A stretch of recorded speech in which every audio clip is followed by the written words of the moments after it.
Kumusta ang buong isang linggong nagdaan sa inyo? Naku, kung mapapansin niyo si teacher ay nakalukas na. Kasi nung nagdaang linggo ako'y lamig na lamig. Ay nako, umulan na kayo ngayon.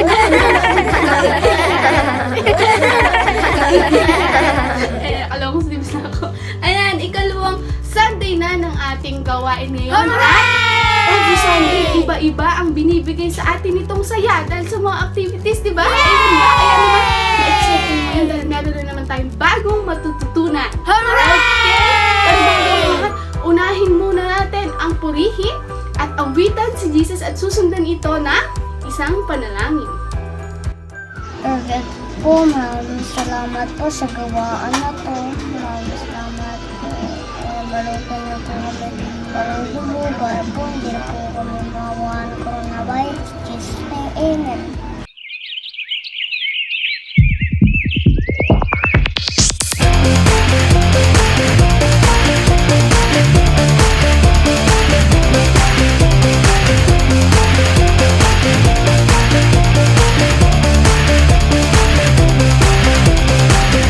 Make sure that nobody pays back wrong for wrong.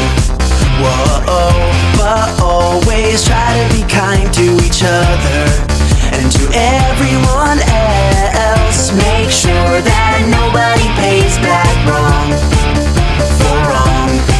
Whoa, but always try to be kind to each other and to everyone else. Be joyful always and pray continually. Give thanks in all circumstances, for this is God's will. For this is God's will. For this is God's will for you in Christ Jesus. Yeah, yeah, yeah, yeah, yeah, yeah, yeah, yeah, yeah, yeah. Make sure that nobody pays back wrong for wrong. Whoa, but always try to be kind to each other and to everyone else. Make sure that nobody pays back wrong for wrong. Whoa, but always try to be kind to each other and to everyone else. Be joyful always and pray continually. Give thanks in all circumstances, for this is God's will. For this is God's will. For this is God's will for you in Christ Jesus. Yeah, yeah, yeah, yeah, yeah, yeah, yeah, yeah, yeah, yeah. First Thessalonians 5:15 through 18. All right. First Thessalonians 5:15 through 18. All right. Yeah, yeah, yeah, yeah, yeah, yeah, yeah, yeah, yeah, yeah.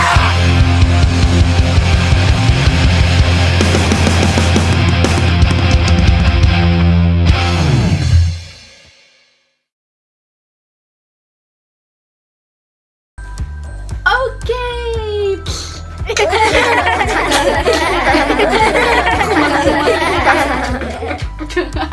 Okay. Ayan, shoutout muna sa mga napuntahan namin dyan ng mga Sunday Schooler. Hello sa inyo. Sana nagustuhan nyo yung munti naming regalo sa inyo. Patuloy kayong sumali sa ating mga activities dito sa Sunday School dahil marami tayong matututunan at magiging masaya yung mga activities pa natin na susunod. Okay? Ayan. At sa mga iba naman, sali din kayo. Kasi showcase natin yung mga talents natin, yung mga acting natin. Ayan, madami pang ibibigay, madami pang activities ang mararanasan nyo dito. Kaya patuloy lang kayong sumali at subaybayan ang ating Sunday School. Okay? Okay. Ayan. wag nating patagalin pa kasi ako'y excited na kung napapansin nyo. Hey, yo!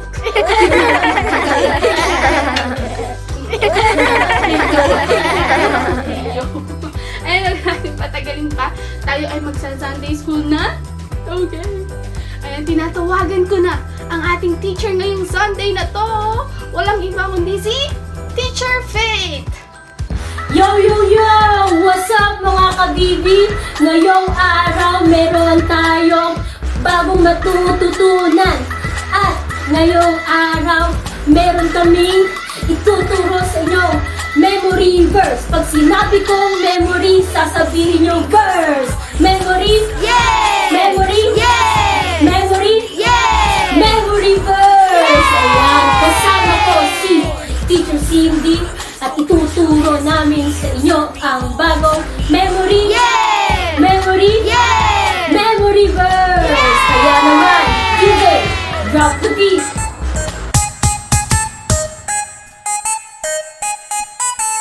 Ngunit ito naman ang sinasabi ko. Ibigin ninyo ang inyong mga kaaway at ipanalangin ninyo ang mga umuusi sa inyo. Mateo 5:44.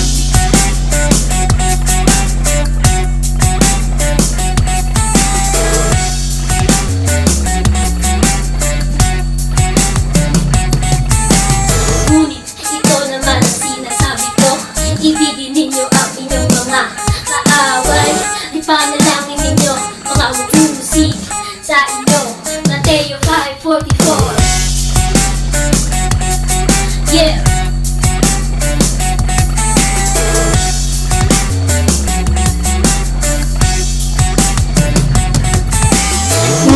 Ito naman ang sinasabi ko. Ibigin ninyo ang inyong mga kaaway at ipanalangin ninyo mga umuusik sa inyo.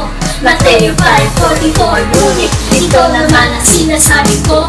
Ibigin ninyo ang inyong mga kaaway at ipanalangin ninyo mga umuusik sa inyo.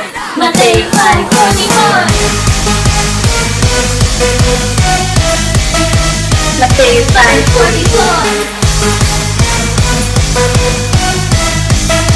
Mateo 5:44.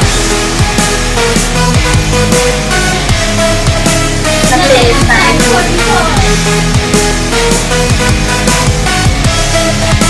Mateo 5:44. Yeah. Di ba? Meron tayong bago na pag-aralang verse ngayon at di ba? Nirap pa natin. Ano nga ba ang ating Bible verse?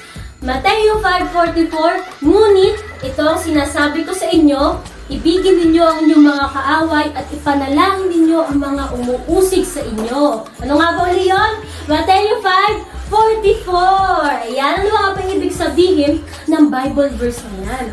Ibig sabihin ay kailangan nating ibigin ang mga tao, ang ating kapwa, at sabi ni Jesus, higit ang mga tao kaaway natin, yung mga umaaway sa atin, yung mga gumagawa ng hindi maganda sa atin, iibigin natin sila. At sa paanong paraan natin sila iibigin? Ipapanalangin natin sila, di ba? Ipapanalangin natin sila na maging sila ay makakilala kay Jesus para mabago ang kanilang mga buhay. At ibig sabihin din noon ni Jesus, bilang mga bata, hindi dapat tayo gaganti, di ba? Kapag may masamang ginagawa sa atin, yung ating kapwa, o merong hindi magandang sinabi sa atin, kundi dapat suklian natin ang kabutihan, suklian natin ang pagmamahal, gawan natin ng mabuti dahil ito ang gusto ni Jesus at ang ikatutuwa ni Jesus para sa atin. Kaya naman, palagi nating tatandaan itong Bible verse natin ng Mateo 5:44. Ibigin natin ang Diyos, ibigin natin ang ating kapwa, at higit ang ating mga kaaway. At ipapanalangin natin sila. So, ngayon naman, kayo naman, oras nyo naman para mag-rap. At anong gagawin nyo? Muli, uulitin namin ang pag-play ng video natin kanina at i-video nyo ang inyong mga sarili na nag-rap. Okay ba yun? At isesend nyo ito sa ating GC o kaya naman i-comment nyo dito sa baba. Okay? BB Kids! Oras nyo na! DJ! Drop the beat! Ngunit ito naman ang sinasabi ko, ibigin ninyo ang inyong mga kaaway at ipanalangin ninyo ang mga umuusig sa inyo. Mateo 5:44.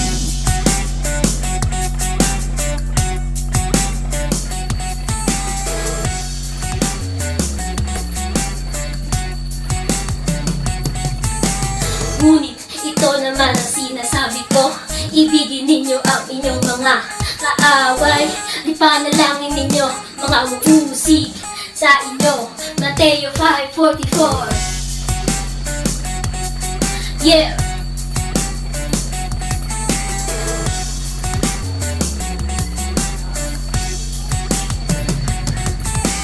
Ngunit ito naman ang sinasabi ko, ibigin ninyo ang inyong mga kaaway at ipanalangin ninyo mga umuusig sa inyo. Mateo 5:44. Ngunit ito naman ang sinasabi ko, ibigin ninyo ang inyong mga kaaway at ipanalangin ninyo mga umuusig sa inyo. Mateo 5:44. Mateo 5:44. Mateo 5:44. Mateo 5:44. Mateo 5:44. Yeah.